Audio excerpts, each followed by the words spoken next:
ፖሊሱ ለምን ብቻ እነሱ እንግዲህ ታልቀረ እነዚህ የሚነሱ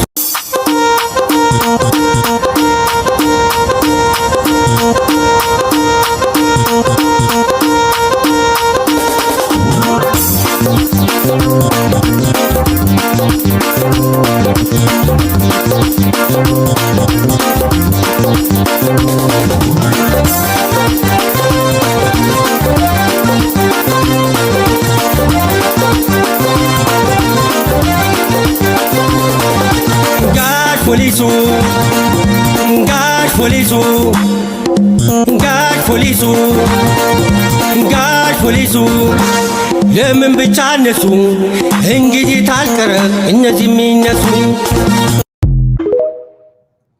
እሺ ጋሽ ፖሊሱ ብለን ገብተናል። ጋሽ ፖሊሱ ብለን ገባን።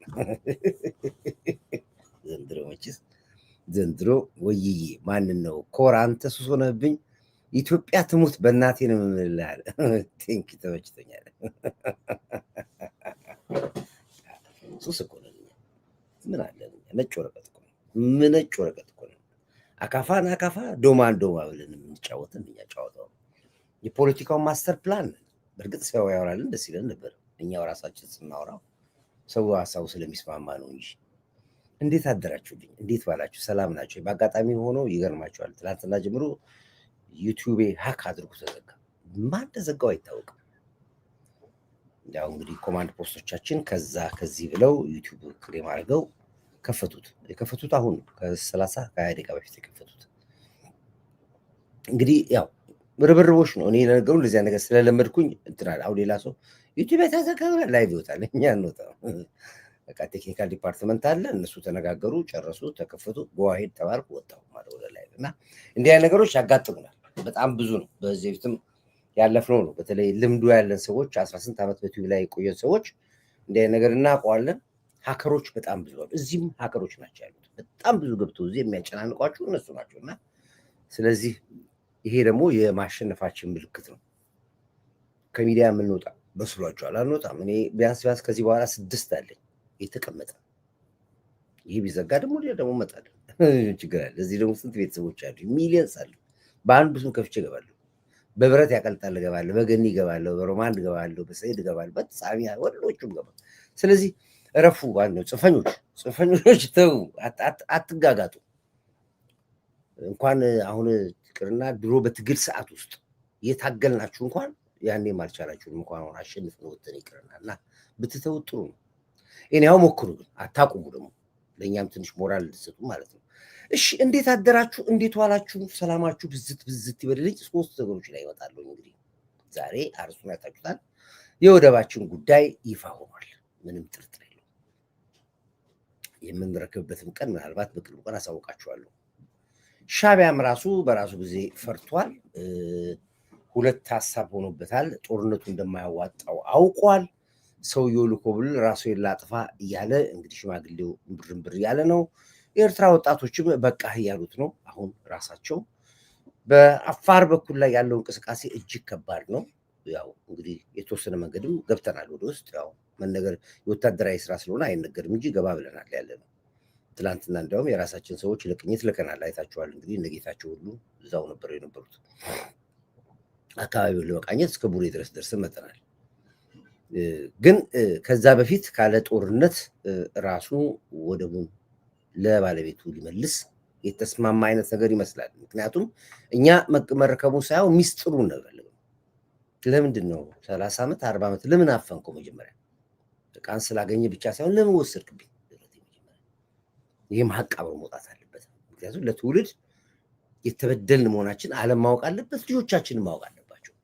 ስለዚህ በሱም ጉዳይ ላይ መነጋገር ስላለብን ምንድን ነው ልብሴ ልክ ነኝ? ጥሩ ነኝ ያለሁት? እስኪ ነገር ጻፉ። እዚህ ጋር ምን ውድ ይብኛል። እዚህ ጋር አዲስ ስለሆነ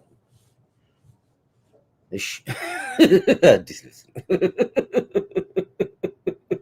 የሳፋሪ ልብስ ነው። አሁን ባሌ ሶፍመር ስለሚሄድ እንደዚህ አይነት ልብሶች ነው ልብስ የምትሄደው። ሶፍመር ስትሄድ ኬፕ እንደዚህ አይነት ኬፕ ታደርጋለህ። ልብሶች እንደዚህ ላይት ልብሶች ናቸው የምታደርጋቸው።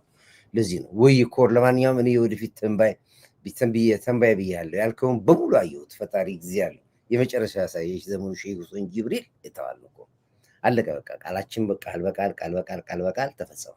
ሁሉ ነገር አየ ነው። እና እንግዲህ ይሄ ነው ሚስጥሩ፣ መታወቅ አለበት። ለምንድን ነው 40 ዓመት አላግባብ ላትጠቀምበት አንድ አሳ አውጥተህ ለማትበላባት ለማይጠቅምህ ለምን ያስክብን? ለምን በር ዘጋህብን? ለምን በር ቆልፈህ ተቀመጥክብን? ምን አደረግን? ምን በደልን? ዓለምስ ይሄንን ለምን ዝም አላችሁ የሚለው ጥያቄ ማወቅ አለብን። ስለሰጡን ብቻ አይደለም፣ ስለሰጡን ብቻ ሳይሆን ማወቅ አለብን። የግድ ነው መታወቅ ስላለበት ጭምር እና ይሄ ነገር ልክ አልመሰለኝም። እንደ ማኦል ልበሰው እንዴ? አዎ እንትሬን ነስቶኛል፣ ሰላሜን ነስቶኛል። በነፃነት እንደዚህ አልቀመጥም እንዲ እና ይሄ አሳሳቢ ስለሆነም ጭምር ነው እንግዲህ አንዱ የወጣንበት ይሄ ነው። በይፋ ሻዕቢያ ወጥቶ ሚስጥሩን አውጣ። ኦፍኮርስ እኛ የምናውቃቸው አለ። በጫካ ውላችሁ መሰረት ስትገነጠሉ ለህወሓት ሰጥታችሁ፣ ህወሓት ደግሞ ታላቋ ትግራይ ሲንጋፖር የሆነች ሀገር ያለችዋል ሲመሰርት ለወያኔ የሰጣችሁ፣ ወያኔ ደግሞ ወደቡን ለኢትዮጵያ እያከራየ የገቢ ምንጭ እንደ ጅቡቲ አድርጎ ሀገረ ትግራይ ልትገነቡ በስምምነት እንዳደረጋችሁ እሱ ሰነዱ አለን። እሱን እናውቀዋለን ሰነዱ። እሱን የህወሓትን ባለስልጣናቶች አውርተዋል በአንድ ወቅት ላይ ማለት ነው። እሱ ችግር የለብኝም። ግን ምን አደረግን? ኢትዮጵያ ምንድን ነው ኢትዮጵያ ያደረገች የሚለው ነገር መታወቅ ስላለበት የዘላለም ጠላት ሊኖር አይችልም። የእናንተ ዘላለማችሁን የማትለቁን ጠላት ናችሁ እና በሱ ጉዳይ ላይ አንድ መፍትሄ፣ አንድ መልስ ማግኘት አለብን። በይቅርታ ነው ስትመልስልን፣ በይቅርታ ነው። በድያለሁ፣ ይህን ያክል ጊዜ ባህር በር ቆልፌባችኋለሁ፣ የሰራሁት ስህተት ነው፣ ጥፋት ነው፣ ይህን ያልኩት ይህንን ነው። የኢትዮጵያን ቀጠና ሰላም መበጥበጥ ነበረብኝ። እናንተን ስበጠብጥ ነው። ከፍ ካላችሁ፣ ካደጋችሁ፣ ከበለጸጋችሁ፣ ከዚህ ከፍታችሁ የበለጠ ከሄዳችሁ ታሰጉኛላችሁ። ይህን ብለህ ከሆነ ደግሞ ሌላ ጉዳይ ነው። ይቅርታ ነው የምትለው። የጎረቤት ክፉ ዶሮ ያረባል ይባላል። ሻዕቢያ እንደዛ ነው እና ይሄ ነው እና ዝም ብለህ አሁን የእነሱ ልጆች እየወጡ ነው ከሆነ ያሉት። በቃ ራሳቸው እያወቁት መጥተዋል። እንዲያውም ፊት ለፊት እየወጡ እየለፈለፉ ነው። ኢሳያስን እየነገሩት ወያኔዎች ራሳቸው እኮ ተናገሩ። ህወሓቶች ራሳቸው በቃ አሉት እኮ ራሳቸው የእኛ ጠላቶች የነበሩ ከኛ ጋር ይዋጉ የነበሩት ራሳቸው አፋውቶ በቃ አሉት። እነ ኤድሞን እነ ጄሪየም ተናግሯል እኮ ያው ሄዶ እግሩ ላይ ቢወድቅም ኢሳያስ አፈወርቅ ላይ እንግዲህ ሄዶም እሱ ተናግሯል እኮ። አሁን መናገር ጀምሯል ሁላቸው። የወራሪ እነዚህ ራሳቸው አሁን ሻዕቢያ እነዚህ ራሳቸው ስነ ስርዓት አድርገው ማለት ጀመሩ። በቃ ትናንትና ሀገረ ትግራይ ብትሆን ኖሮ ብትገነጠል ኖሮ አሰብን ይፈልጉ ነበር፣ ከሻዕቢያ ጋር ቆሞ ነበር። አሁን ግን አለመሆኑንና ጥግ ድረስ ያለ ክፋታቸውን ሲያዩ ትግራይ ህዝብ ሁሉ እንደሚጨፈጨፍ በሻዕቢያ ሲያውቁ ራሳቸው ወጥቶ ሻዕቢያ አረፍ ማለት ጀመሩ። ይኸው አዳምጡት። ሻዕቢያ ስነ ስርዓት ያዙ ለማለት ነው። ኦኬ፣ ሻዕቢያ ማለት ስብስቡ የዘራፊ የወራሪ የደፋሪ ስብስብ፣ ሌላ ነገር የለም። የዛ ስብስብ አለ። ሻዕቢያ ስብስቡ ወራሪ ዘራፊ ደፋሪ ነህ። 4 ነጥብ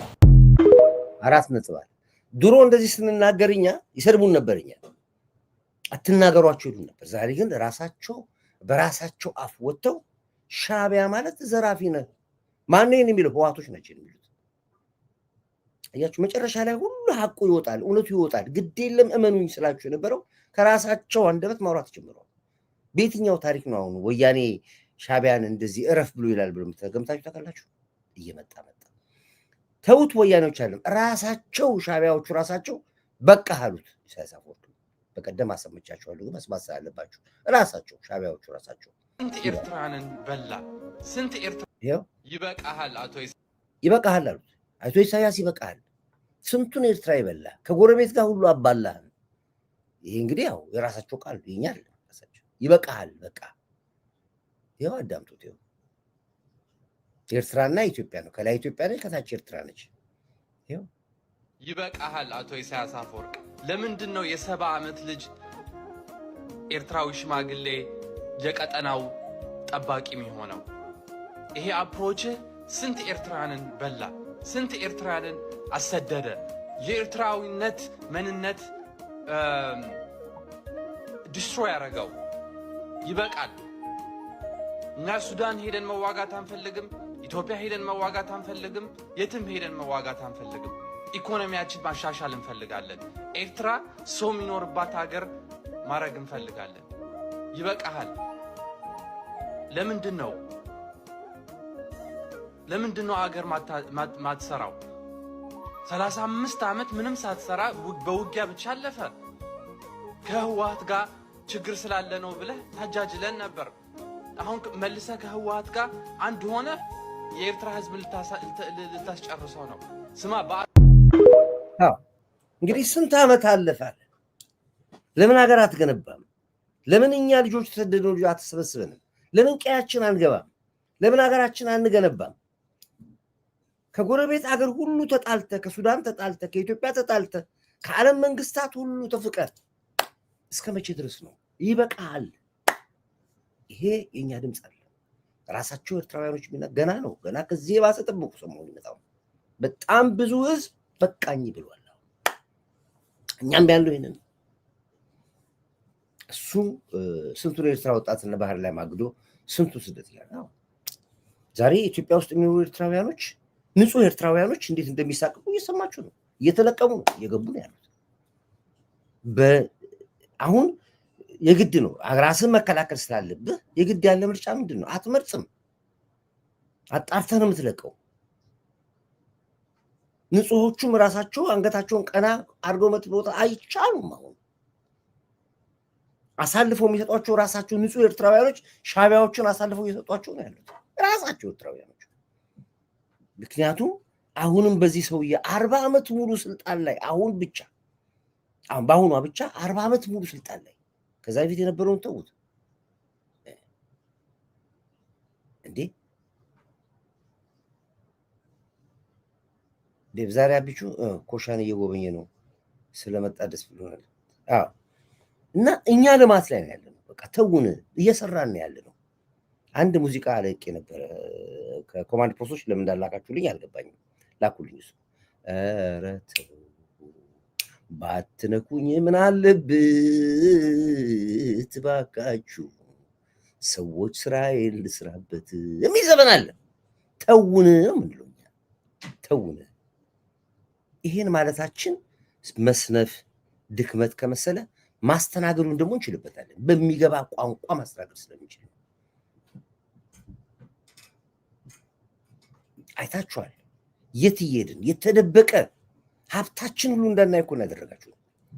በዚህ ሸኔ፣ በዚህ ፋኖ፣ በዚህ ጂኒ፣ በዚህ ምናምን እየተረማመሳችሁ ንብረታችን ሀብታችን እንዳናይ ያደረጋችሁ። ግን በመከራም ውስጥ ቢሆን በጦርነትም ውስጥ በሐሜትም ውስጥ ሆነን ለቀን ወጣን፣ ሄድን፣ አገኘ ነው። በግራ እጃችን እየተዋጋን በቀኝ እጃችን እያለማን ጥረናችሁ ሄድ። ዛሬ የምታዩት የከተማው እድገት፣ ዛሬ የምታዩት የፋብሪካው እድገት፣ ዛሬ የምታዩት የሪዞርት እድገት፣ ዛሬ የምታዩት የግብርና ውጤት በሙሉ ከጦርነት ጋር ነው። እንግዲህ አስቡት፣ እናንተ ባትኖሩ ደግሞ የት መድረስ እንደምንችል ደግሞ አስቡት። ስለዚህ ተውን ነው የምንለው። ተውን በቃ። እግዚአብሔር እንዳይት ሸገር ቄራ መብራት ኃይል ተከራይተው የሚኖሩ ኤርትራውያኖች ተሳቀው ሊሞቱ ነው። ተሰደንም መተን እዚህ ሊያባረር ነው አሉ ብለዋል። እኔ ጓደኞች ራሳቸው አንዳንድ ሰዎች አሁን ይይዟቸዋል። የሰፈሬ ልጆች ያውቃቸዋለሁ። ተወልደን ያደግን አብረን ጓደኞቼ አንዳንድ ቦታ የደወልኩኝ ምስክር የሆንኩኝ አስፈታቸዋለሁ። እኔ እዚህ ሆኜ ማለት ነው። ምክንያቱም ይሄ ነው። ሰውየው ግድ የለውም። አንደኛ ተሰደው ሰው ሀገርም ተቀምጠው እረፍት አጡ። ኡጋንዳ ብትሄዱ መከራ ነው የሚያሳልፉት። የትም ቦታ ላይ ሰላም ማግኘት አልቻሉም። ሀገራቸው መግባት አልቻሉም። መሯቸውን የወጡት ቲጂ ሰላም ብያለሁ። ስለዚህ አይሆንም በቃችሁ እኛ ሌላ ዓለም ውስጥ ነው ያለነው በሌላ ዓለም ውስጥ ነው ያለነው ዓለም እኮ እየተናገረ ነው ያለው ስለ ጠቅላይ ሚኒስትሩ ስራ ዓለም መሰከረ እኮ ያስቀመጠ መለየውን አድርጎ ትግል የገባ መሪ ብቸኛው ጠቅላይ ሚኒስትር ዶክተር አብይ ሚዲያ በሙሉ ስለሱ ነው የሚወራው በሙሉ አልጀዚራ ብትገባ ስለሱ ነው የሚወራው ቢቢሲ ብትገባ ሲኤንኤን ብትገባ የዓለም ሚዲያ በሙሉ ጠቅላይ ሚኒስትር አረቦች አንድ ስለሱ ያቀረቡት ሪፖርት አሳያቸዋል በታሪክ ለኢትዮጵያኖች በርግጥ አዲስ ነገር አይደለም መሪዎች በየጊዜው እንደዚህ አይነት ስራ ይሰራሉ አድቬንቸር ያደርጋሉ የዚህ ግን የባሰ ነው ያሉት አብይ አንድ የባሰ በቃ የተለየ ነው አንድ ልጅ የዘገበውን ነገር ላሰማችሁና ልግባ ወደ ገደለው ይሄን አዳምጡት ፊት ለፊት እየተዋጋ ይገኛል ምን ይሄ አቢ አህመድ ይሄ ያለ ሚዲያ ስላዊ አህመድ የተዛገውን አንድ ልጅ በአረብኛውን አስተርጉሞት ምን አይነት ታሪካዊ መሪ እንደሆነ አትችሉትም አልኳችሁ በቃ አትችሉትም እኮ ካልቻልኩም እኮ ነው የግድኝኝኝኝኝኝኝ አብያ እንደዚህ አይደለም በቃ አትችለውም በቃ ሰውየው ቪዥን አለው ራዕይ አለው አምነን የተከተልን ሰዎች አለ ብቻችን እስክንቀር ድረስ ምን ሳይለንስ ማጆሪቲው የሚናገሩን አታውቁትም በቃ ሰውየው ቪዥን አለው ቪዥኑ እያሳካን ያለው ህልም አለው ህልሙን እያሳካን ያለው በዓለም ደረጃ የምትጠራ ሀገር ኢትዮጵያ ትሆናለች እያረጋት ነው ያለው እንጂ እንደነበረብን አልፎ ለዚህም ነው ዓለም ሚዲያዎች የሚዘግቡት ስለሱ ነው ይኸው ላዳምጡ ይሄን أبي أحمد من رئاسة الوزراء توجه إلى الجبهة بمحض إرادته በዚህ የቴሌቪዥን ስክሪን ላይ የምታዩት የኢትዮጵያው ጠቅላይ ሚኒስትር አብይ አህመድ ነው ይህ ሰው ስልጣኑን ለምክትሉ ሰጥቶ የወታደር ልብስ ለብሶ አማጺዎችን ፊት ለፊት እየተዋጋ ይገኛል ምናልባት የክስተት ለኛ አዲስ ሊሆን ይችላል በተለይም በእኛ በአረቦች ዘንድ በእርግጥም አዲስ ክስተት ነው በኢትዮጵያውያን ግን ይህ ተግባር የተለመደ ነው ጀግንነት የራሳቸው ነው ማንኛው የአረብ ፓርላማ አባል ወይም የመንግስት ባለስልጣን ነው ስልጣኑን ጥሎ ለሀገሩ ሊዋጋ ጫካ የወረደው ማንም የለም እኛ ጋር ያለው እንደውም ከዚህ በተቃራኒው ነው የቱኒዚያ መንግስት ስልጣን ላይ ለመውጣት ብሎ ያንን ሁሉ ህዝብ ጨፈጨፈ የግብፁ ፕሬዝዳንት መንግስትን በኃይል ገልብጦ ሺዎችን ጨፍጭፎ ነው ወደ ስልጣን የመጣው የየመኑ ፕሬዝዳንት አብዱረቡ መንሱር ይሄ በትንሹ ነው ሙሉ ፕሮግራሙን ባሰማችሁ ደግሞ ብትሙት ደግሞ የሚናገረው ነገር ይሄ ነው ዓለምንም ደመፋሰስ ነው ወደ ስልጣን የመጣው ዓለምንም ደመፋሰስ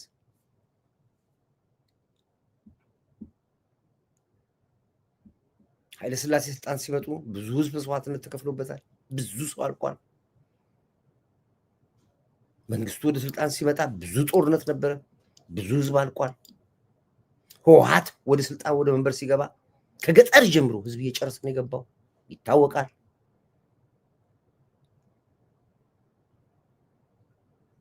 ይሄ ግን ካለምንም ደም መፋሰስ ከውስጣቸው ነው የወጣው ወጥቶም ያሉትን ራሱ እያወቃችሁ የያዛችሁትን የዘረፋችሁትን ይዛችሁ በቃ ተውት ይሄን የተናገራችሁ አባቦቹ ዛሬ ነፍሳቸውን ይማረውም አይማረውም ወደ ጦር ሜዳ ጭራሽ በትዕቢት እንዋጋለን ብለው ሲያልቁ ነግሯቸው ነበር ተው እረፉ ብሏቸው ያስቀመጠ መለየውን አርጎ ሲገባ ብያለሁ እኔ ያስቀመጠ መለየውን አርጎ ገብቶ ጦርነቱን ጨረሰው እየያ ያስፈልግም ገጥመ ነው የገጠመ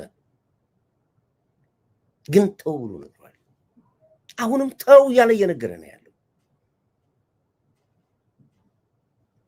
አሁንም የሚል እና ተወዳደር አሸንፍ ህዝብ ይምረጥ አቅፌ ስልጣን ልስጥ ነው የሚል የሽግግር መንግስት ይላል የድርድር መንግስት ይላል የ45 ቀን መፈንቅለ መንግስት ይላል ህዝባዊ እምቢተኝነት ይላል ማንነትና ምንነቱ ያልታወቀ ከየትም ቦታ በሚዲያ አሁን ሚዲያ ስላለቆ በኃይለ ሥላሴ ጊዜ የነበሩትን ነገሮች የሚወራበት ሚዲያ ቢኖር ኖሮ ስንት ጉድ እንሰማ ነበር በመንግስቱ ኃይለማርያም ጊዜ የነበሩትን ታሪኮች የምንሰማበት ሚዲያ ቢኖር ስንት ጉድ እንሰማ ነበር የነ ያፓ የነ ኢዲዩ የነ ጫት የነ ምናምን ጫጫጫጫጫጫጫ ሺህ ጉድ ነበር አይነገረው የለማ ሚዲያ በመለስ ጊዜ እኮ ሚዲያ የለም እንጂ በህወሓት ዘመን እኮ ግንብግፋ እየተባለ እኮ አማራ ተጨበጨበው ኦሮሞ ሲፋቅ ኦነግ እየተባለ እኮ ነው በአደባባይ የተጨበጨበው። ሚዲያ ግን የለም አይወራም። እሱን እንኳን አነበብክ ተብለህ እኮ ነው በግንባር የምትደፈው ማለት አደባባይ ላይ ግራ አይወራም። ሚዲያ የለማ። አሁን መኪና አደጋ እኮ ይወራል። መኪና አደጋ እንጂ ሚዲያ ነው። ስልክ ቀርጣል ፍጭ በል ያርጓል ይልቋል ሁሉ ነገር ነው። ፈስም ሲፈሳ ይወራል። ነፃ ዲሞክራሲ ይሆነ ሌላው ቢቀር ራስን ነፃ እንድታወጣ ሌላው ቢቀር አፍን መክፈት እንድትችል እኮ አደረገ። ይልክስ ምን ትፈልጋለህ? ከዚህ ላይ አፍን እንኳን እንድትከፍት ይሄ ራሱ እኮ ነፃነት እኮ ነው። አፍ መክፈት ራሱ ነፃነት ነው። የትኛው ነበር በመለስ ጊዜ እንኳን ዩቲዩብ እንኳን ቲክቶክ ይቅርና ፌስቡክ ላለም የትኛው ነበር ፎቶ የምትነሳ? አገር ቤት ስገባ ኤርፖርት ይዙኛል ብለን በኮ የምትል ነበር። ናውጣ ስል እንኳን እኔ እንኳን ስጠራ ሰልፍ እንኳን እኮ ማስክ አድርገህ ተደብቀህ ስካርፍ አድርገህ ነበር የምትወጣው። በግድ ሆነብህ እሱ ለኬዝ። አሜሪካን ሀገር ተቀምጠህ እኮ ኤሮፕ ካናዳ ተቀምጠህ እኮ እህቴን ቢይዙብኝ እኮ ነው የምትል ነበር በመለስ ጊዜ። አታስታውስም እንዴ? እናቴን ቢይዙብኝስ እህቴን ቢያስሯትስ ነበር እኮ በመለስ ዘመን አይደለም። ዋሻውኝ እንዴ? እኔ እኮ አሁን ሁሉ ሰው በነፃነት ራስን ነፃ ወጣ። ዩቲዩበር ነው፣ ቲክቶከር ነው፣ ነፃነት ነው። ይሄ ሁሉ ነፃነት ያገኘው እየመረዋጡ በዚህ መንግስት ነው። ያስታውቃዋለህ አንተነትን እኮ ስለምታውቀው። ይሄም ነገር እኮ አንተነትን ስለማውቀው። ስለዚህ ይሄንን መንግስት ለመጥላት ኬዝ ያስፈልገኛል፣ ምክንያት ያስፈልገኛል። ሸክላ ሰሪ በገል ይበላል ይላል። ሸክላ ሰሪ በገል ይበላል ይላል። ስለዚህ መሪዬን ስከተለው በምክንያት ነው። መከተሌ ስህተት ከሆነ ብያለሁ ባለፈው ነገር ያለው በስህተት ዓለም ውስጥ እኖራለሁ እስከ መጨረሻው ድረስ አቋሚ ነው።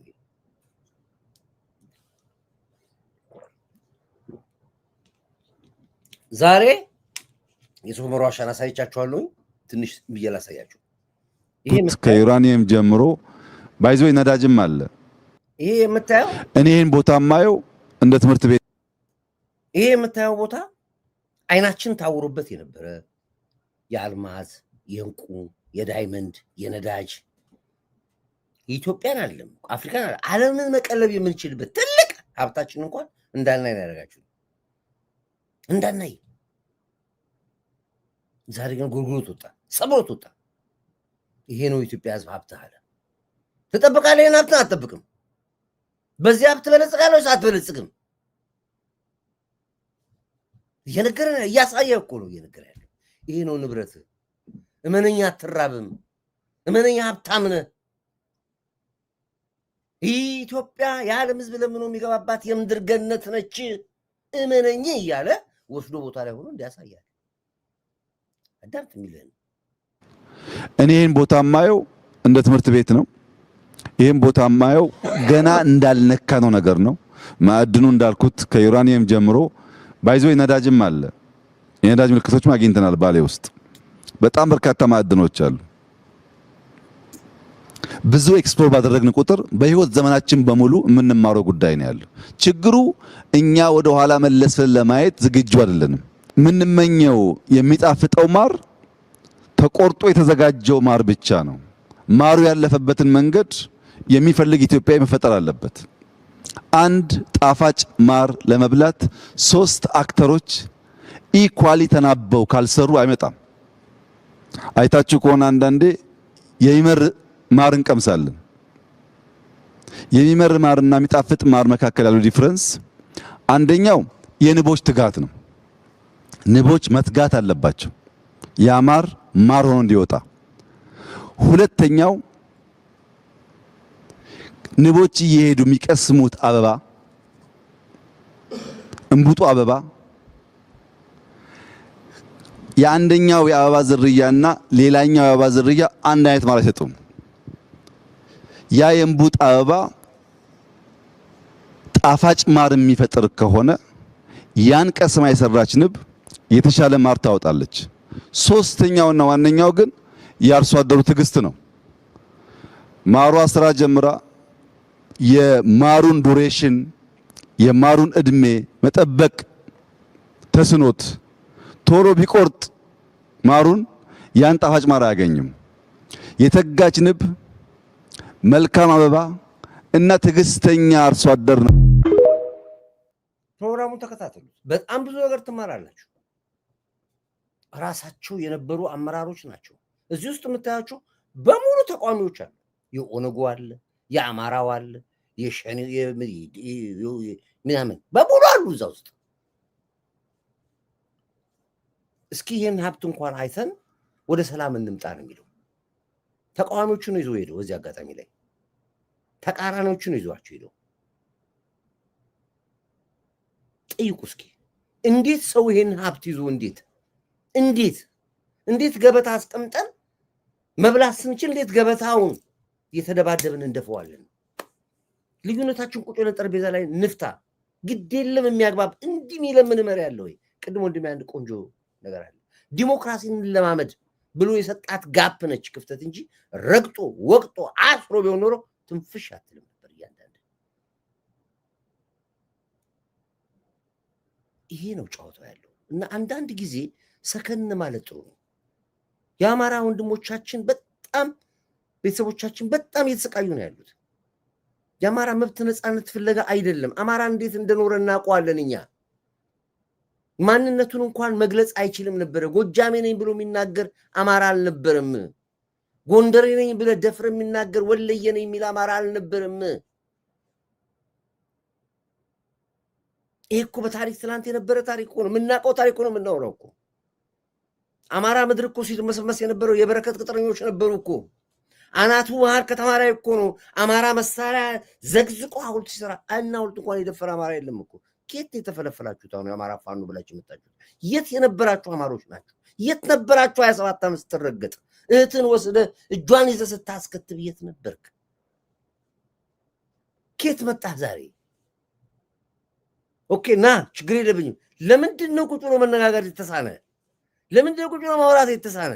ማንን ነው እየገደልክ ያለው? የእህትን ጡት ቆርጠህ ለፊልም ብለህ አይሆንማ። እንዲህ አይነት አማራ በዘመናችን የለም።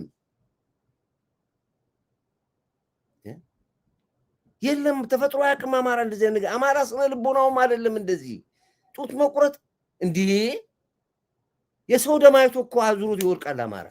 እንኳን ደም ሊያፈስ ይቅርና ኬት ያመጣችሁት ነው ይሄ ነገር? አማራ ንቃል። ይሄው አሁን የከፋውን ባለፈው ነገራችሁ ታስታውሳላችሁ። አዲስ መመሪያ አውጥተዋል። አሁን አሰቃቂ ግድያ እስከ ብልት መቁረጥ ድረስ የመጨረሻውን እርምጃ አስረስ ተናግረው አሰምቻችኋለሁ። በድብቅ ደብዳቤው ደርሶ ይሄው ተጀመረ። አሁን ህፃናቶች መግደል ጀመሩ። ትናንትና እንደውም ወደ 20 ነው ምናምን ሰዎች ገድለዋል አሉ። ወደ ሰሜን ሸዋ አካባቢ መስለኛል።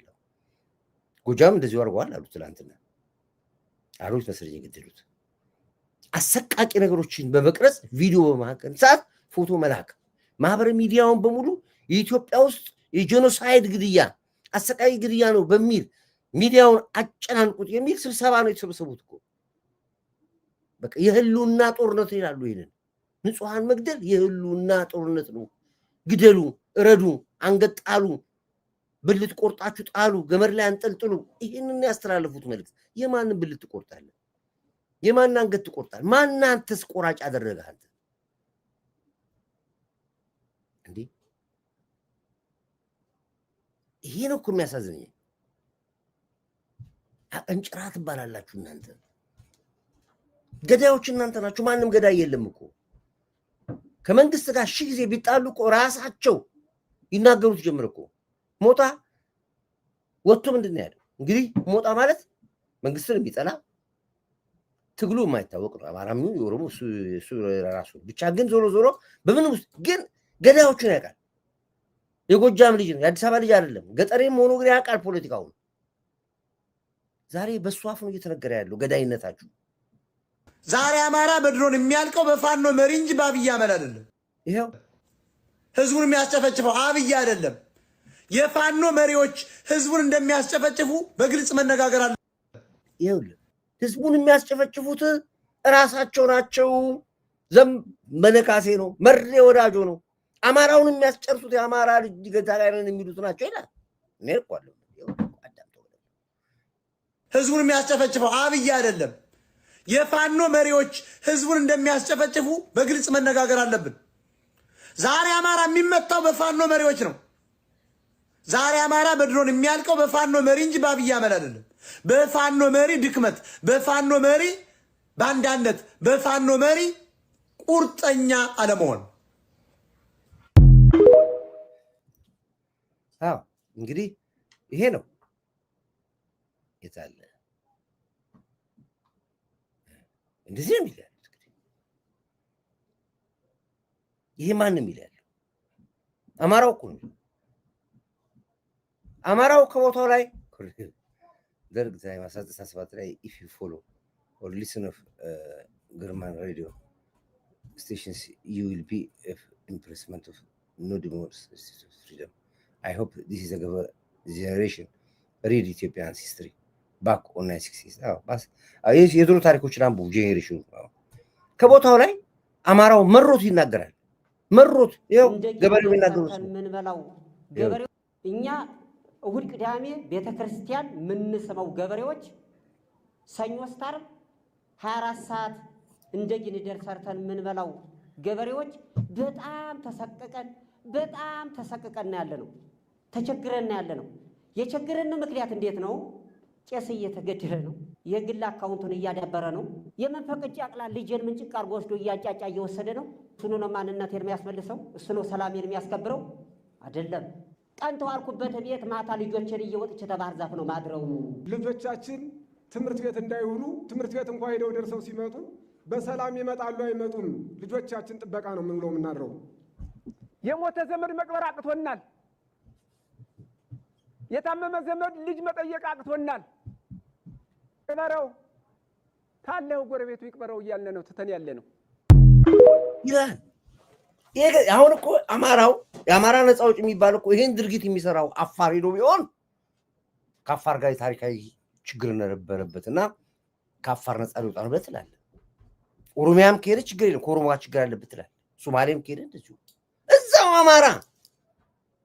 አማራ ልጁን ትምህርት ቤት እንዳይሄድ ትምህርት ቤት አቃጥለህበት ዘግተህበት ትምህርት ቤት የተገኘ ተማሪ በግንባሩ ገለው ተማሪ ያስተምራል ብለህ ያልከውን አማራ አስተማሪ ገለህ እንዴት አድርጎ ነው የአማራ ትግል የሚባለው?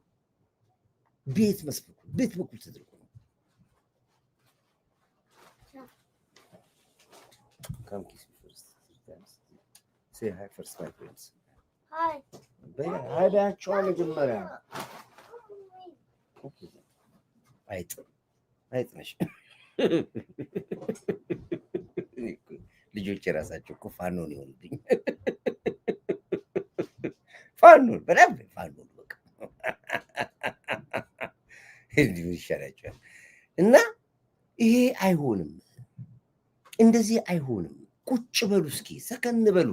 አየር ሳብ አለ እኮ አየር ሳብ ይባላል። አውጡ እስኪ አየራችሁ፣ ቁጭ በሉ እስኪ፣ አውጡ፣ ሰልጥኑ። ሻቢያ አማራ የሚባል እስኪያልቅ ድረስ እመነኝ መሳሪያ ይሰጣል፣ ጥይት ይሰጣል፣ የታሸገ ምግብ ከግብፅ ይመጣልሃል። አንተ ተዋጋ፣ አንተ እለቅ እንጂ አማራው ይለቅለት እንጂ በደንብ አድርጎ ነው የሚያዋጋ። ጥይቱ የሚገባው ከሻቢያ ነው፣ ገንዘብ የሚሰጥ ሻቢያ ነው። አማራውን ማድቀቅ ነው፣ የአማራውን ቁጥር መቀነስ ነው፣ አማራውን እንዳይማር ማድረግ ነው፣ አማራውን እንዳያርስ ማድረግ ነው የሻቢያ ትልቁ እቅድ። ለዚህ ነው መሪዎችን አስመራ ወስዶ አመራር ሰጥቶ አሰልጥኖ የሚልከው። የዘመነ እኮ ከግማሽ በላይ ውሎ እኮ አስመራ ኤርትራ ውስጥ ነው። እነ አመንዝ ዘለቀ እነ ኤፍሬም ማዴቦ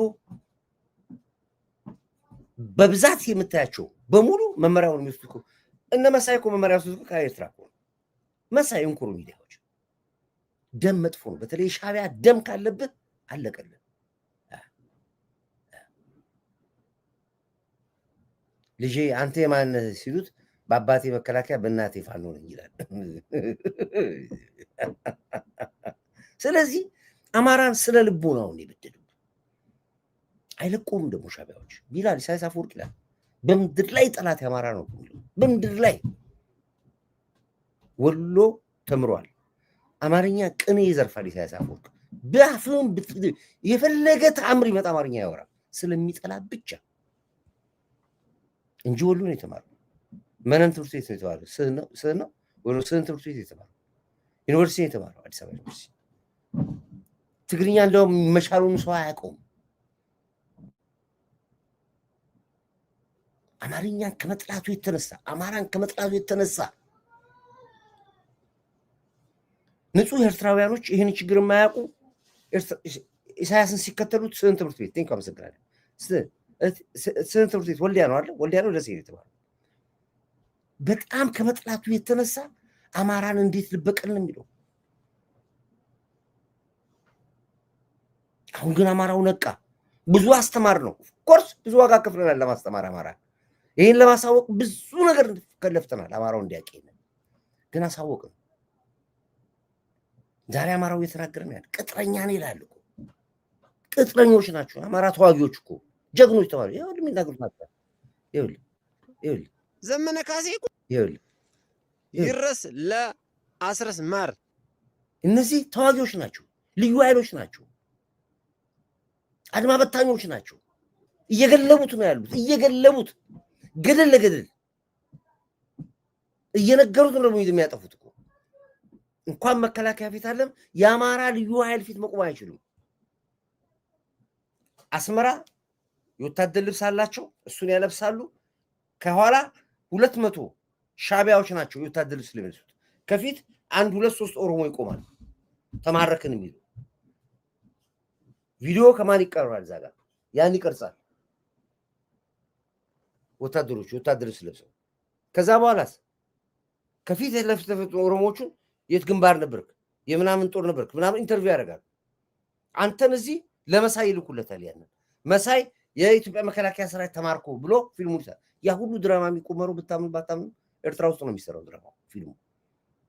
የትም አማራ ግዛት ላይ እንደዚህ ፋኖን የሚያሰልጥን ቦታ የለም። መኑ ይሄንን የለም። ካለስ ድሮማ ምን ትሰራለች? እዛው መሰልጥኛ ቦታ ላይ ረሚ ማርጋ የምትመጣው የለም።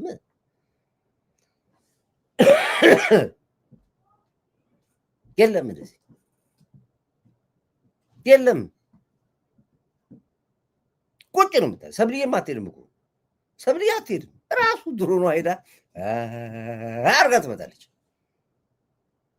ከነዚህም አያልፉም፣ ከመከላከያ ከነዚህ አያልፉም፣ ከአማራ ልዩ ኃይሉ አያልፉም፣ ከአድማ በታኙም አያልፉም። እመኑኝ ይሄንን ይሄ የሚለውን አዳምጡት። እየነገራቸው ያውቃቸዋል እነማን እንደሆኑ እርስ በርስ ይተዋወቃሉ እኮ። ከዛው መንደር የወጡ እኮ ናቸው። በአብዛኛዎቹ እስር ቤት ከፍቶ የወጡ ናቸው። ሞት ፍርድ የተፈረደባቸው፣ እድሜ ፍታ የተፈረደባቸው፣ 30 ዓመት ጽኑ እስራት የተፈረደባቸው ናቸው። ፋኖ የትም ከተማ ሲገባ የመጀመሪያ ስራው እስር ቤቱ የት ነው ብሎ ነው የሚጠይቀው። እስር ቤት የት ነው? ከተማ ለመያዝ አይገባ። ሁለት ነገር ነው የሚፈልጉት። መጀመሪያ ልክ እንደገቡ አንድ ከተማ ምናልባት ቀንቷቸው ከገቡ የት ነው እስር ቤቱ ያለው? እስር ቤቱ ነው የሚፈልጉት። እና እስረኛው ፋኖ ማድረግ ነው። የአስረኛ ሚስቱን በመጥረቢያ የገደለ የ3 ዓመት ህፃን ልጁን የደፈረ አባትና እናቱ ተኙበት ቤታቸውን ያቃጠለ እነሱ ነው የምትፈራቸው። ያን ሰው የፈተው በእድሜ የተፈረሰው ምን እንዲሆን ትፈልጋለህ? ምን እንደሚሆነው እስኪ ንገረኝ። እነዚህ ናቸው ያሉት። ግን ያውቋቸዋል። እነሱ ደግሞ እነዚህ ናቸው አርበኞች ብለው የሚያሏቸው። አማራ እኮ ፋኖን እኮ ተያይተናል እኮ በጥቅምት 24 ጦርነት እኮ ማን ነው አማራ ማን ነው ፋኖ እኮ በደንብ አድርገን ታናበናል እኮ አውቀናቸዋል። ለምጣዷ ስትላይ ጧት ለፍ ብለን ነው ጅብ ለጅብ እንደ ጅብ ጎን ለጎን ሄደናል አለ ግርማ ይችላል እንጂ እኮ እንተዋወቃለን። ጥቅምት 24 ለይቶልናል። የትኛው ነው ፋኖ የትኛው ነው አርበኛ? ጥቅምት 24 ለይቶልን አውቀናል፣ እንተዋወቃለን። የአሁኖቹ ፋኖች ሆድ ይፍጃቸው። ይኸው እዚያ የሚለው አዳምጡት። ይረስ ለአስረስ ማር ለዘመነ ካሴ ተደራደርና ገባ ቆደኛ እጅ ስጥ አስረግጬ ነው የምነግርህ። ዘመነ ካሴ እኮ ልብሴን የሚነካ ትፌር ካገኘ ጭንቅላት ንበትን እንዴ! እንዲያውም እሱን ላገኘ ዘመነ ካሴን ያገኘ ሰው ካለ እኔ 500 ሺህ እሸልማለሁ። ዘመነ ካሴን ይዞ ለኔ ለሰጠኝ 500 ሺህ እሸልማለሁ። 500 ሺህ 500 ሺህን አልፈልግም ካለ ደግሞ 200 ካሬ ሜትር በህገ መንግስቱ አስረክባለሁ። እሱንን ዘመነ ካሴን ይዞ ላመጣ ወይም ደግሞ አስረስ ማርን ይዞ ላመጣ ሰው ኮንፊደንሳቸው ደስ አይልም። አማራው በጣም ስለመረቁ ዘመነ ካሴ እዚህ ነው ብትለኝ ካለ አስረስ ወይስ መሬ ዋቴቨር የምትለው እዚህ ነው ብለህ ካልከኝ 500 ሺህ ብር ሰጣለሁ ይላል። ያለበትን ቦታ ብቻ ነገር ውጊያውን ለኔ ተወው ነው የሚለው። ገንዘብ አልፈልግም ካልክ 200 ካሬ ሜትር ቦታ ሰጣለሁ ይላል። ንገረኝ የት ጋር እንዳለ ብቻ ነው። ይሄን ያክል እንኳንስ ሊዋጉ ይቅርና ከመከላከያ ጋር ከአማራ ሚሊሻ ከአማራ አድማ በታኝ እንኳን የሚተርፍ ኃይል የላቸውም። ፕሮፓጋንዳው ነው። አየር ላይ ነው ጨዋታው ያለው። ሸዋ አየር ላይ ነው። እናመሰግናለን። ልክ ነህ። እኔ ፋኖ የሚባለውን አማራ ክልል ያለ አይመስለኝም። ለሚሽን ነው የሚመጡት እንጂ ሰልጥናቸውና ፕሮፓጋንዳቸው ኤርትራ ውስጥ ነው። አዎ ካምፑንም እንኳን ሳይቻለሁ እኔ ባለፈው ጊዜ ላኩልኝ ኮማንድ ፖስቱ ሲሰለጥኑ እዛ እና ይሄ ነው ይላል። አሳየኝ የት ጋር እንዳለ ንገረኝ።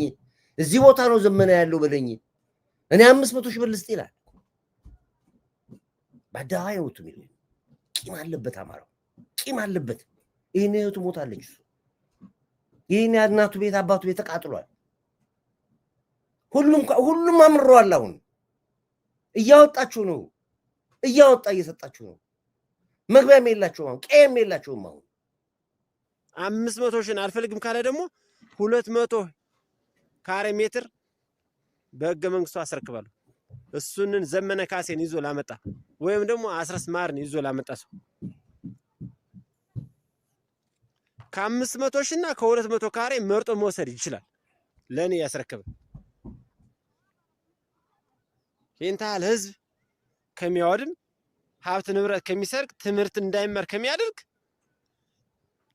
500 ሺህን ይዞ ወይም ደግሞ 200 ካሬውን ይዞ በሰላም ቢቀመጥ አማራጭ ነው። በዛው ውጭ ግን እኔ እርምጃ ወስዳለሁ።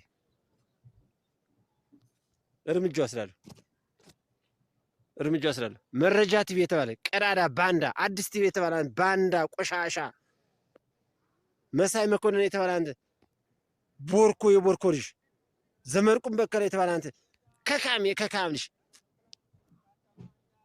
አስረግጬ ነው የምርግህ። በተለያየ ነገር እንትን ብትለው የምታስተላልፈው የአማራን ህዝብ ጥላቻ የምታሳድር ምረ ባንዳ ያለ የውጭ ተላላኪ ካለ አርፈ ተቀመጥ። የመላው የአማራ ህዝብ የኢትዮጵያ ህዝብ ግን እንኳን ደስ አላችሁ ብያለሁ። በእውነት ለመናገር የኢትዮጵያ ህዳሴ ግድብ ተገድቦልናል። አሁን ባለ ታሪኮች ነን። አንገታችን ቀና አድርገን የምንሄድበት ታሪክ ተጽፎልናል። እንደማይሆን አደረጋት እያላችሁ የምትፖስቱና የምትቀደ ሰላም ጤና ይስጥልን። እንዴት አላችሁ? ምረፋኖ ሌባ ባንዳ ካዲ አንድ ሴት የመከላከያ ሰራዊት ገደላት፣ ጡጧን ቆረጣት፣ ሰውነቷን እንደማይሆን አደረጋት እያላችሁ የምትፖስቱና የምትቀደዱ ምረባንዳ ፋኖ ጽንፈኛ በመከላከያ ሰራዊት ላይ የማይሆን እርምጃ የምታስተላልፉት መልእክት ተገቢ አይደለም። ይቺ ሴት እኮ ማንኩሳ ላይ ነው ከፋኖ ጽንፈኛው ሌባ አልፈልግም ብላ ለህገ መንግስቱ እጅ ሰጣለ በመተሳት ራሳችሁ ልትከዳ ስትል ይዛችሁ ነው ራሳችሁ ናችሁ ቆረጣችኋት። ይሄን እኮ ከህብረተሰቡ አረጋግጠናል። ስለዚህ መከላከያ ሰራዊት ቆረጣት፣ አንገቷን በጥሳት ጡቷን ቆርጣም ትልቱ እስቲ የቆረጠበትን ቪዲዮ ካለ ፖስት፣ እውነተኛ ከሆነ ፖስትና ላረጋግጥን። ዝም ብላችሁ ያለ ስም የምትሰጥ ምንድነው? የፍሪ መከላከያ ሰራዊት እኮ እንዳንተ ያለ ደንቆሮ ማይም አይደለም። የፍሪ መከላከያ ሰራዊት ማለት እኮ በጣም የተማረ ምሁር አስተዋይ እኮ ነው። የሀገሯ ዜጋ እኮ ነው። የአማራን ህዝብ ብቻ ሳይሆን የመላው የኢትዮጵያን ህዝብ ሉዓላዊነት የሚያስከብር የፍሪ መከላከያ ሰራዊት ነው። እንኳን ኢትዮጵያ እንኳን አፍሪካ ዓለም የሚንቀጠቀጠው ማን ነው? የፍሪ መከላከያ ሰራዊት ነው። ወደድም ጠላም አስረግጦ ነገም ዛሬም ይበጣጥሳል። እንኳን እሷንን ዘመነ ካሴ ምሬ ወዳጅን ማርቆስን ዝናቡን ፍቅሩን መሳፍንትም ይሁን ማንኛውም ጽንፈኛ ባንዳ ካለ እርምጃ የሚወስዱን ነገም ዛሬም አስረግጬ እነግራለሁ። የፍሪ መከላከያ ሰራዊት ማለት እኮ በጣም ለሀገር ተቆርቋሪ፣ ለተራቡት የሚያበላ፣ ለተጠሙት የሚያጠጣ፣ ለተቸገሩት የሚደርስ ሎግ እንደራሽ እኮ መከላከያ ነው። ወደድን ጠላም ባንዳ ካሪፋኖ ጽንፈኛው እኛ በእንደዚህ አይነት ቦታ ላይ ተቀምጠን ነው አፈር ዱቄት እያበላን ያለ። አፈር ዱቄት ነው። ነገም ዛሬም ይወቃል። የፍሪ መከላከያ ሰራዊት ምን ጊዜም ከጎናችን ነው። ምን ጊዜም ለሀገር ጠባቂ ነው። መከላከያ አንተ እኮ ፋኖ ሌባ ጽንፈኛ ባንዳ ካዲነ። ስለዚህ በአንተ ደግሞ እኛ አድማለ በቂ ነው። ስለዚህ ልጅ ብሰጥ ከሆነ ለመንግስት እጅ ከዚህ ጋር ከባድ እርምጃ ነው ስላል ሸር ፖስት አድርጋር ስለ ይህ ባንዳ ጽንፈኛ ፋኖ በመረገጽ እንደምናጠፋ ደግሞ ላረጋግጥ ልፈልጋለሁ። ለመንግስት እጅ ስጥ፣ ተደራደር፣ ግባ ወደኛ ተቀላቀል። በቃ ህዝብን አታስጨፍጭፍ። አመራሩስ የራሱን አካውንት እየሞላ እየካደ እየጠፋ ነው። አባሉ ታች ያለው አባል ምንድነው የሚሰራው? ባንዳ ልቅምቃሚ ቆሻሻ ባንዳ ፋኖ። አስረግጨንም ነገር ነገም ዛሬም አድማ ይወቃል፣ ከምረገጽ ያጠፋል። ስለዚህ እጅ ብሰጥ ከሆነ እጅ ስጥ። ከዚህ ውጭ ግን አሰም ላይ አፈርን እንደገባ ሐሙሲት ላይ አፈር እንደገባ ነገም ዛሬም ይቀጥላል። አሽፋ ላይ አጉት ላይ ቋሪ ደጋዳሞት ላይ ፍኖተ ሰላም ላይ አፈር አልገባም። ስለዚህ እጅ ስጥ፣ ለመንግስት ተዳደር፣ ግባ፣ ወደኛ ተቀላቀል፣ ሸር አድርጋር ስለ ታው እንግዲህ ይሄ የምታዩት ቦታው ላይ ሆኖ የሉም በቃ አንድ ቦታ ይገባሉ። ድንገት የኢትዮጵያ ሰፊ ነች፣ የአማራ ግዛት ሰፊ ነው። ይገባሉ፣ አንድ ነገር ተሳሳርገው ቪዲዮ ብቻ አንስተው እዚህ ይላካል። ጀግናው ፋኖ ስለተቆጣጠረ ይሏል። ስሙን እንኳን ማናቃቸው ቦታዎች ያወጡ። እንደዚህ ነው ጦርነት የሚያደርጉት። መሬት ላይ ወፍ የለም። አሁን ንጹሃኑ ገባው በሙሉ እየገባ ነው ያለው። የሚገርማችሁ ነገር አሁን ሲገባ አሁን የሚገቡትን ብርሸለቆ አካባቢ ያላችሁ ሰዎች ጠይቁ። በሙሉ ብርሸለቆ ሞልቷል። እንዳለ ካምፕ ሞልቷል። እጃቸውን ይሰጡ። ሙሉ ካርታ ጥይት ነው ይዞ የሚገቡት ያሉት። አሁን ድሮ እጃቸውን ሲሰጡ መሳሪያቸውን ደብቀው ነው የሚመጡት። በቃ ፋኖን እጃቸውን ይሰጡት። ምክንያቱም ተመልሶ ሄዶ መሳሪያውን ያሸጡና ወይ ባጃጅ ይገዙበታል፣ ገንዘብ ነው ብሎ ያስባሉ። አንዳንዱም እኮ ከብቱን ሸጦ እኮ ነው መሳሪያ ይገዛል።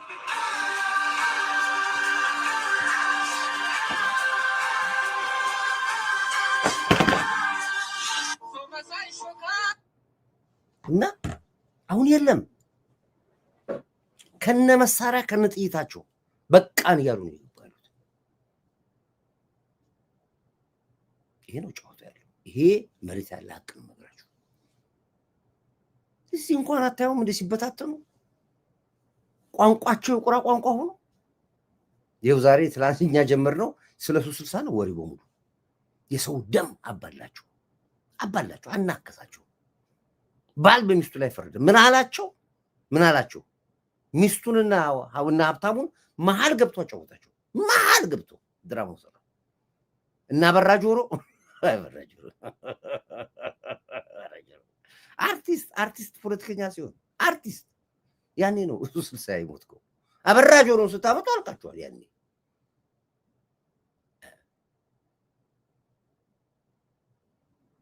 አንዴ ልጨርሳ። አንዴ ከጻፍኩ በኋላ እኮ አትድገም። በቃ አንብቤዋለሁ። ዘካርያስ በቃ ቆየና ደውል ስትል ትደውላለህ። እና ይሄ ነው የሆነው። የ360ዎቹን ነገር ገበና ሰምታችኋል። እኛ ጀመርን። አሁን ሚዲያ ሁሉ ስለሱ እያወራ ነው ያለው። ገና ከሳምንት በፊት ነው መረጃው ያለኝ። ከሳምንት በፊት ምን አላቸው? አንድ የተደበቀ ስልክ ጥሪ አለ። እሱን ላሰማችሁ። እችን አዳምጡት። እንዴት አድርጎ እንደበተናችሁ ራሱ አዳምጡት።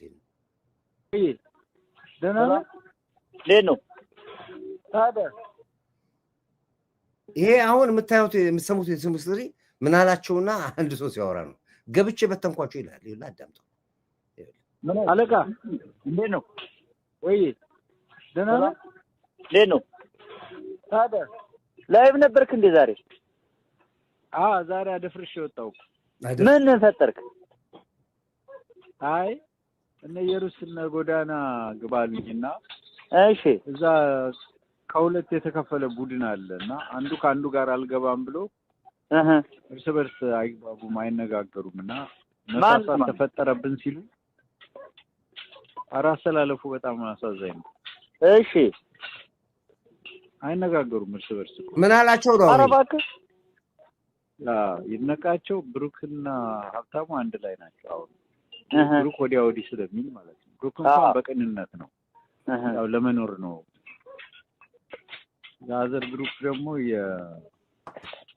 የሩስ ጎዳናና ልዩ አንድ ላይ ናቸው እና አንዱ ከአንዱ ጋር አብሮ አሁን አይሰልፍም፣ አብሮ አይቀርም። ጎዳናና ጀሪ ለብቻ ናቸው። ኦኬ ብሩክ ከሁለቱም ነው ወዲያ ወዲህ ነው የሚጫወተው እሱ። ያው በዚህ ይታወቃል። ሳምባ ነው እንጂ ያለው ብሬን የለው። ብሩኬ ሳምባ ነው እንጂ ጭንቅላት የለው ማለት ብሩክ ደላላዋ ነው። ብሩክ ደላላዋ እኔ ደላላው ነው ማለት ድሮ ጀምሮ ብሩክ አክተር ነች። እዛ በዚህ ነው የምትጫወተው እሷ። እንደ ፖለቲከኛ ጆከር ነው የምትባለው እሷ። ብሩክ ሳምባ ነው እንጂ ጭንቅላት የለውም ማለት ብሩክ ምን አላቸው? አይ ብሩኬ ጨርስ ስሙት፣ ግድ የለም አብሮ አይቀርም። ጎዳናና ጀሪ ለብቻ ናቸው። ኦኬ ብሩክ ከሁለቱም ነው ወዲያ ወዲህ ነው የሚጫወተው እሱ። ያው በዚህ ይታወቃል። ሳምባ ነው እንጂ ያለው ብሬን የለው። አሁንም ደብዳቤ ጽፈናል። የጻፍነው ምንድነው? በስነ ስርዓት አሁንም ምላሽ እንዲሰጡን እንፈልጋለን። የጻፍነው ሪሙቫል ነው። እኛ የጠቅላላ ጉባኤ መስራቾች ሪሙቫል መብታችን እኮ ነው፣ መቀያየር መብታችን ነው። እንኳን ስራ አስፈጻሚውን ቀርቶ ግን ያው ፕሮሲጀሩን ጠብቆ ራሳቸው እንዲያደርጉት ነው። ራሳቸው ናቸው የሾሙት። የማንሳት ስልጣኑ የነሱ ነው። ስልጣኑን እንዲጠቀሙ ነው ጋብዘናቸዋል። ስልጣኑን ተጠቅመው እዛ ቦታ የሚመጥን የሚያግባባ ለተቋሙ እንዲኖር የሚያደርግ ሰው አምጡ ነው የምንለው። ቀጥሎ ደግሞ ሌላ ስልጣን አለን፣ ጠቅላላ ጉባኤ ሌላ ስልጣን አለ። ሌላውን ስልጣናችን ደግሞ እንጠቀማለን። ለጊዜው ግን ይህን ላይ ነው ያለን። እያንዳንዱ ሂደታችን ህጉ ይከበር፣ ደንቡ መሬት ላይ ወርዶ አሁን የተጻፈው ደብዳቤ ሰው ቢያየው ደንቡን ተከትሎ ይመስላል፣ ግን አይደለም። ከዚህ በፊት የጠፋው ነገር ይሄ ትክክል እንዳሆነ ያደርገዋል።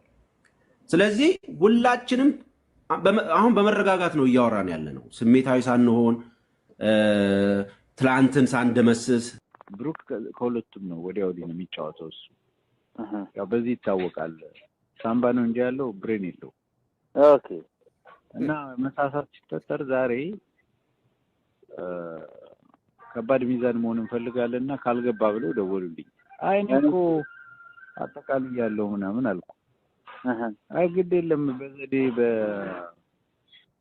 በስትራቴጂክ ይሁን አወጣጥህ ጥል እንዳይመስልም ጥሩ ነው ምናምን አሉ። እነ ጀሪ ናቸው።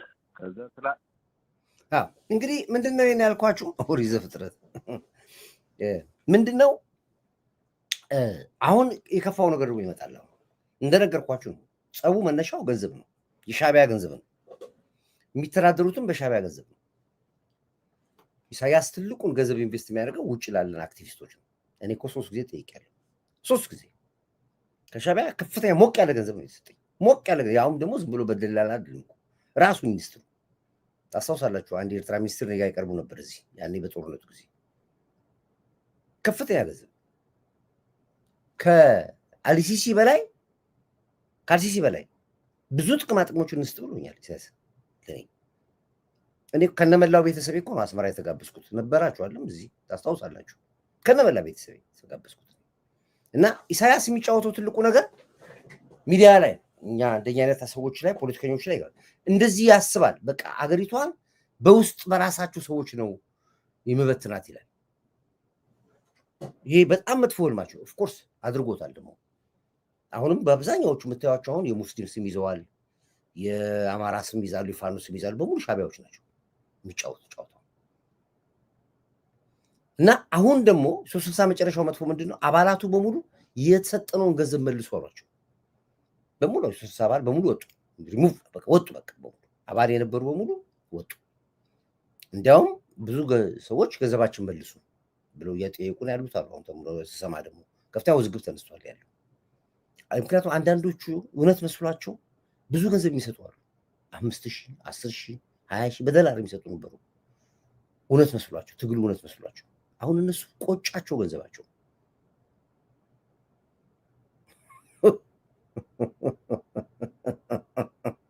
ቆጫቸው ገንዘቡ። ውሸታም 5 ሳንቲም አይሰጥም ሻዕቢያ እንዴ! ተቀብዬ እንዳልሰጥህ ማን እሱ በድሪ በድሪ ያለው በድሪ ናይ ክፍላይ ከመያለሁ ክፍላይ እኮ በድሪ ቢለገባ ዞሮ ዞሮ ጠጣ ቆጭ ለጠጣ ስለዚህ ከዛ ውጪ በጦርነት አይችልም። ያው ገባለት እኮ ገባለት። ትላንት እኮ አደሰው ልቆ ቡሪ ላይ ነበር እኮ ቡሪ ግንባር ላይ አዎ ሄዶን አይተን ቃኝተን እናመጣ። በዛ በኩል ደግሞ አፋር ስንት ቆይ ገባ ነው ያለው። ጀባ አስታጥቁኝ አለ። በደንብ አስታጥቅ ነው። በደንብ አድርጎ መታጠቅ የሚገባው መሳሪያ ሁሉ አስታጥቅ ነው። ለጀባ ሰጠነው። ልክ እሱ ፋኖ እንደሚያስታጥቀው እኛም ጀባን አስታጥቅ ነው። ምናልባት ከዚህ በኋላ የኢትዮጵያ መከላከያ ላይ ዋጋ ይችላል። ጀባዎች ግን ይገባሉ። ምክንያቱም ጀባ ከጀርባው ብርጌድና አመዱ ምን ይዛል? ኃይለኛ ኦርጋናይዝ እያደረጉ ነው ያለው። በጣም በኃይለኛ ሁኔታ እሾክን በሾክ ነው ይባላል። እሾክን በሾክ ይባላል። የእናንተን ጨዋታ እኛ እንጫወተዋለን። ከማን ልምድ ወሰድን? ከእናንተ ነው የወሰድነው። ሻቢያዎች እያዳመጥክ ነው።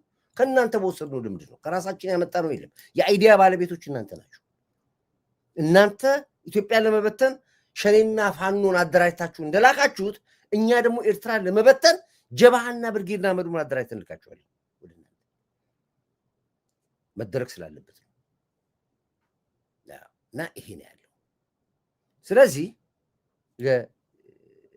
የአሰብ ጉዳይ ዛሬ የወደባችን ጉዳይ ይፋ ሆኗል። ዓለም መንግስታት ወደ ያውቋል። ሙሉ በሙሉ አውቋል።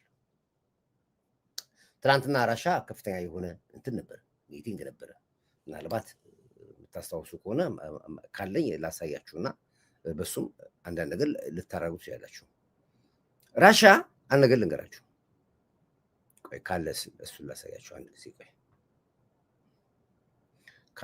ካለ ላሳያችሁ። እሱም እዚህ ላይ ጫንኩት መሰለኝ። እስቲ ቆይ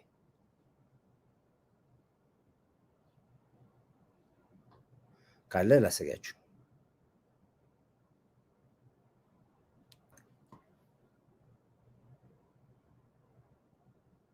ጭኝ ከሆነ አሳያችኋለሁ። እሱ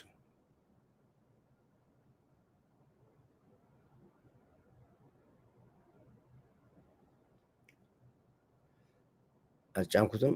ካጫንኩት በኋላ ላይ ጭኘዋለሁ። በኋላ ጭኛ አሳያችኋለሁ።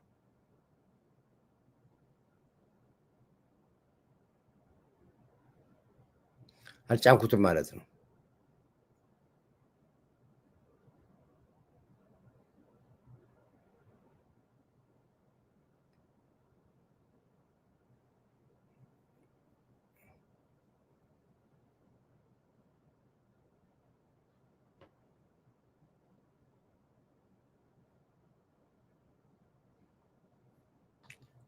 አልጫንኩትም ማለት ነው። እስቲ ለማንኛውም ከጫንኩ ካገኘሁት ላኩልኝ። እንግዲህ ራሻ ያለው ነገር አንድ ነገር ነው። ምን ያልከ ኮንፋክስ ምንድን ኢትዮጵያንስ ምንድን ነው? ራሻ ያው የኒውክሌር ፕላንቱ ጉዳይ እንደምታውቁት ነው። የቲዴፍ አመራሮችም ጠቅላላ በዚህ አስተዳደሩም አሁን ደግሞ ገንዘቡ ትንሽ መንግስት እምቢ ብሏቸዋል። በሱ ምክንያት እንግዲህ አብደዋል። እንደገና ሌላ ጥይት መግዣ ብር ጠይቀው ነበረ። ምንድን ያልከው? የቲዴፍ አመራሮች ምን አሉ ያልከው? እስቲ ቆይ እዚህ አስተዳደሩም የቲዴፍ አመራሮችም ጠቅላላ በሙሉ ብትደግፋቸው የማይደገፉ ናቸው። ህወሓትም በአክቲቪስት መኖር ይፈልጋል፣ በዩቲዩበር መኖር ይፈልጋል። ቀጣፊ ነው፣ የቀጣፊ ስብስብ ነው። እኔ እዚህ ሚዲያ ብዙ ጊዜ ቆየዋል። 6 ዓመት አልፎናል። ብዙ ገጥመናል፣ ከብዙ ጠላት ጋር ገጥመናል ሚዲያ ላይ ከብዙ ጠላት ጋር። እንደዚህ አይነት ግን ስትደግፈው እሱን የራስን ካውዝን በደንብ አድርገህ ቴከር ስታደርገው መጥቶ ማኔጅ የሚያደርገው አጥቶ በዚህ የማን መጫወቻ ሲሆን ግን ከዚህ በላይ የሚያሳምም ነገር የለም። ይሄን ይዞ እንደዚህ አይነት ሰዎች ይዞ ትግል የለም ወይ?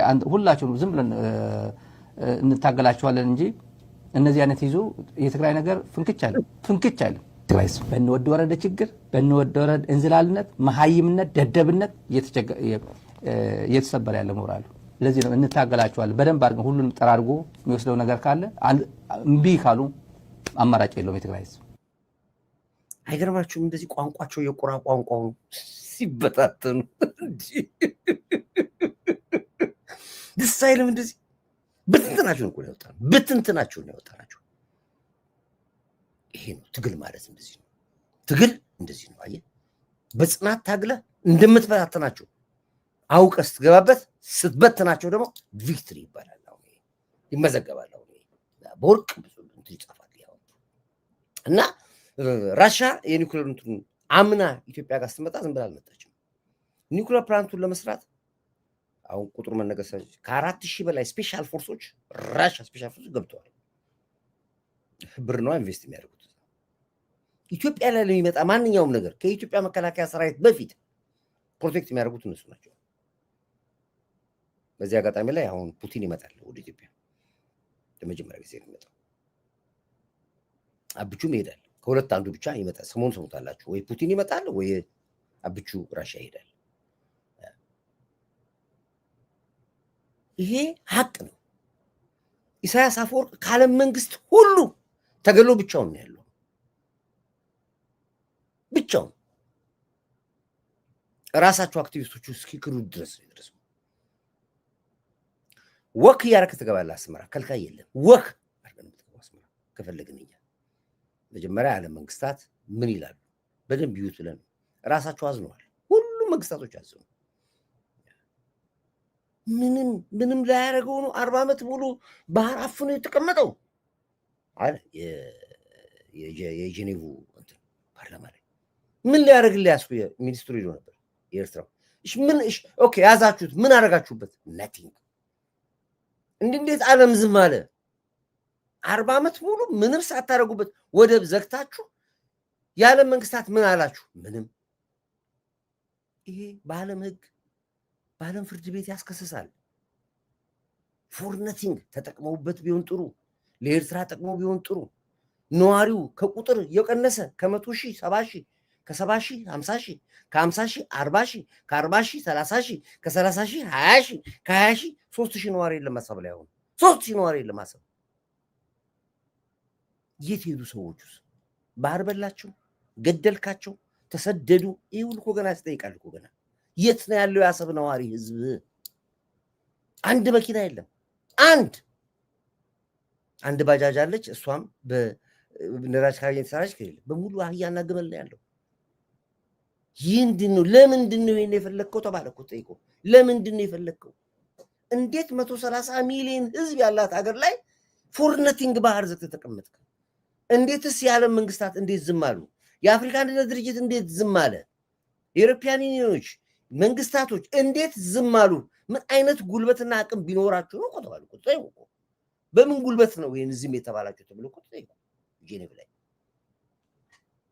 ወንጀል ነው የሰራችሁት፣ ወንጀል። ጠቅላይ ሚኒስትሩ በር ዘግተን አንቀመጥም ነው ያለው። ይሄን የማይደግፍ ጽንፈኛ ወደብ አያገባንም ብሎ የሚል ፖለቲከኛ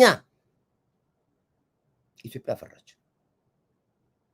የማፈሪያ ዘመን እና እኔ በዚህ ጉዳይ ላይ ያው እንግዲህ ሚስጥሩ ይፋ እንዲሆን እንፈልጋለን። ሚስጥሩ ይፋ ይሆናል። እንግዲህ የጽንፈኛው አሰቃቂ ግድያ ትወና ጀምሯል። ሰሞኑን በጣም አሰቃቂ ነገር ሰማላችሁ፣ እንዳትደነግጡ። የብልት መቆረጥ፣ የአንገት መቆረጥ፣ የህፃናት መሞት፣ የጅምላ ቤት ውስጥ ሰው መቃጠል፣ ይሄ ኦልሬዲ ጀምሩ ብሏል ኢሳያስ አፈወርቅ። ጀምሩ ብሏል። በአማራ ክልል ላይ አሁን ነፃነት ለማግኘት እኛም እንድንጮህ አሰቃቂ ግድያዎችን ጀምሩ የሚል ትእዛዝ ተላልፏል። ባለፈው አስረስ መግለጫ ሰጥቶበታል። አንብቤላችኋለሁ መግለጫውን እዚህ ቦታ ላይ እዚህ ቤት ላይ ነግራችኋለሁ። አሁን ተጀምሯል። ከትላንትና ወዲያ ተጀምሯል። ትላንት ተጀምሯል። ዛሬም ይቀጥላል። ከዛሬ ጀምሮ ማህበራዊ ሚዲያ ላይ የምትሰሙት በሙሉ ግድያ ነው። ከግድያም ደግሞ አሰቃቂ አንገት መቆረጥ፣ ብልት መቆረጥ፣ አሰቃቂ ነገሮች ትሰማላችሁ። እንዳደንግጡ። ዋናው ጉልበት ይሰጣችኋል ማለት ነው። ከዛ በኋላ ህዝቡን እናሳምጻለን የሚል ድራማ ደግሞ በዚህ በኩል የመጣ ነገር አለ። ህዝቡን እናሳምጸው። እንግዲህ ለኢትዮጵያ መንግስት ነው አሁን የማስተላልፈው። የኢትዮጵያ መንግስታቶች አሁን በዚህ ላይ አንድ ነገር ላስተላልፍላችሁ። ከማህበረሰቡ ጋር በምንም ታምር የረጋ የሰከነ የውይይት መድረክ ነው የምታደርጉት። በተለይ ከንግዱ ማህበረሰብ ጋር ትልቅ ያተኮረ ነገር አለ። ነጋዴውን ማስከፋት፣ ነጋዴውን ማስመረር፣ ነጋዴውን ከገበያ ማውጣት፣ የነጋዴውን ቤት ማሸግ፣ ነጋዴውን እንዲያኮርፍ ማድረግ፣ ይሄ መጥፎ ነው። ይሄ መጥፎ ነው። ይሄ አንዱ ያመጻቸው የሚሉበት አካሄድ ነው። ስለዚህ መንግስት ጆሮን ስማ። አንድ ነጋዴ ንግድ ቤቱ ልታሽግበት ስትሄድ ወይ ከንግድ ዓለም ልታወጣው ስትል ብዙ ነገሮች ነው። ከስሩ ቢያንስ 4 ሰራተኛ ምግብ ቤት ካለ 4-5 ሰራተኛ አለ። ኪችን አለ፣ ዌይተር አለ፣ ካሸር አለ፣ በተለያየ ነገሮች ጥበቃ ምናምን ስትል 5 ሰራተኛ ይይዛል። አንድ ሆቴል ቤት ያለው ሰው ሆቴል ቤቱን ስትዘጋበት 5 ስራ ፈቶች ያወጣል ማለት ነው። በፋብሪካም ደረጃ እንደዚሁ ነው። በኦሮሚያ በኩል ገብተው ገደሉ። አዎ ሰምቻለሁ፣ ዜናው ሰምቻለሁ። ይቀጥላል። በጣም ብዙ አለ ይዘን አሁን ይመጣል። በጣም ብዙ ነው የሚሰሙት። አየለ ነገር ከሳምንት እኮ ሰርተንበታል። ምንም የሚያነጋግር አሁን አልደነግጥም። አሁን ሰምቻለሁ። 20 ምናምን ሰዎች ገደሉ ምናምን ነገር፣ አንድ ሰው ደግሞ የሆነ ቦታ ላይ ብልቱን ቆረጡ ምናምን ነገር የሚል ነገር ሰምቻለሁ። በወለጋ በጎጃም በኩል ምንም አልደነግጥም። ኦልሬዲ የተደረገ ነው። ከየት ጋር እንጥነስ ስለማውቀው አልደነግጥም። ይሄ አሁን የእልህ ነው እና ጥንቃቄ አድርጉ የመንግስት መስሪያዎች። ነጋዴው ገንዘብ እንኳን ባይኖረው እንዴት ነው የምናበረታታው? ለምሳሌ እዚህ ንገራችሁ። እዚህ ካናዳ አንድ ትልቅ ፋክተሪ ብዙ ሰራተኞች ያዘ፣ ከሰረ። በቃ ሲከስር $30 ሚሊዮን ነው የከሰረው። በቃኛል ለመንግስት በቃኝ፣ ሸዳውን ላደርግ ነው የሚያስፈልገውን አድርጋችሁ መዝጋት ነው ብሎ ዘጋ። የካናዳ መንግስት ተረበሹ፣ ግራ ተጋቡ። ጠሩት። ለምንድን ነው የምዘጋው አሉት። በቃኝ፣ ከሰርኩኝ፣ አልቻልኩም። 30 ሚሊዮን የከሰርኩት ነው። ገና ከእናንተ የምከፍለው ደግሞ 10 ሚሊዮን እዳ አለብኝ አለችው። ስለዚህ በቃኛል፣ እንደዚህ ማለት የለብህም፣ መዝጋት የለብህም፣ እኛ ወስነን እናናገራለን። ቁጭ አሉ ተሰብስበው። የሚገርማችሁ ነገር ነው ሰውየው ስራ ከጀመረ ጀምሮ እስከዛች ጊዜ ድረስ ለመንግስት $1.5 ቢሊዮን ገቢ አስገብቷል።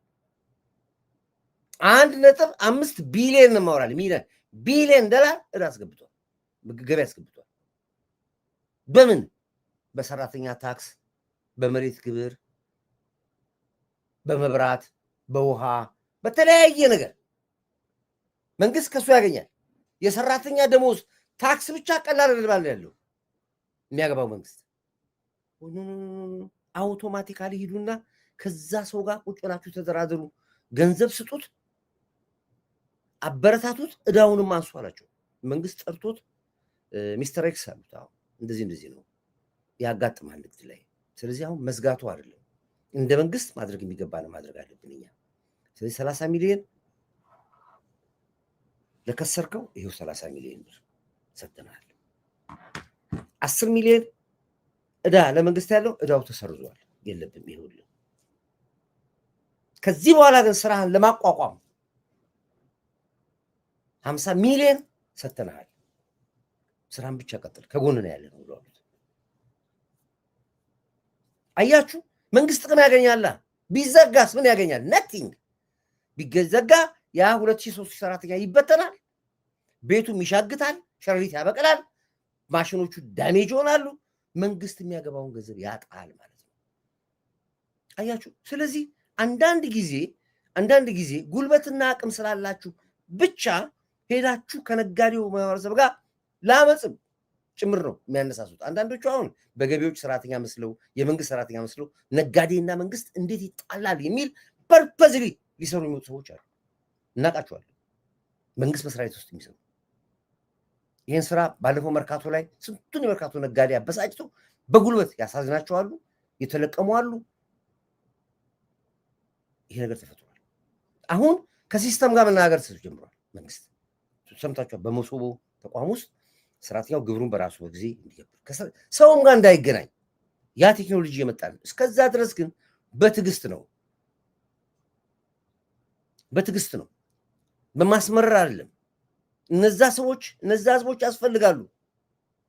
አኩራፊ እንዲሆኑ መደረግ የለበትም። አወያዩዋቸው፣ አነጋገሯቸው። ህዝቡን በፍላጎቱ ከሚገባው ከታክስና ከግብሩ ውጪ መንግስትና ህዝብ እንዲረዳም ጭምር አፕሮች ነው መደረግ ያለበት። አፕሮች ለዚህ አንድ ተቋም አንድ ሴክተር መቋቋም አለበት። ይህን የሚሰራ እንጂ ዝም ብሎ ማንም ደንብ ልብስ ለብሶ አሽጓለሁ ዝጋ ውጣ እንዲህ አይነት ዋልጌ ባለጌዎችን አውቶማቲካሊ ላጭቶ መያዝ አለበት። አውቶማቲካሊ ለመሆኑስ ምንድነው ማስረጃው? በዚህ ሙያ የተመደበ ሰው መጀመሪያ ስርዓት አለው፣ ጨዋነት አለው፣ አነጋገር አለው፣ አንደበት አለው። እነዚህን ትሬንድ አድርጎ ነው የሚወጣው። ሲወጣ ቁጭ ብሎ ከባለቤቱ ጋር ተነጋግሮ ዲስከስ አድርጎ ይሄ ነው እንደዚህ ነው እንዲህ ስለምናደርግ እኮ ነው ይሄ የምንፈልገው ብሎ መስራት ያለበት። አሁን ሆን ተብሎ የውጭ ተልኮ ህዝብን በማሳመጽ የሚሰረቁ ድራማዎች ሰፊ ፕሮግራም እንሰራበታለን። ግን መንግስት አይንን በዚህ ላይ ግለጥ። ብዙ የምንሰማቸው ነገሮች ስላሉ ነው። ብሶት፣ ሮሮ ያው ሰው ወላስ ንግድ ፍቃድ እየመለሰው ነው። ኮር ነጋዴው ተማሯል። አዎ አየህ፣ አሁን ያ ንግድ ፍቃድ የሚመልሰው ሰራተኛ ነጋዴ ቢያንስ 5 ሰራተኛ አለው። እነዛ 5 ሰራተኞች ደግሞ ትዳር ካላቸው ቢያንስ 2 ልጆች ካላቸው 10 ልጅ አለ በሰጥቶ መንግስት ከዛ መስሪያ ቤት በየወሩ 1,000 2,000 ብር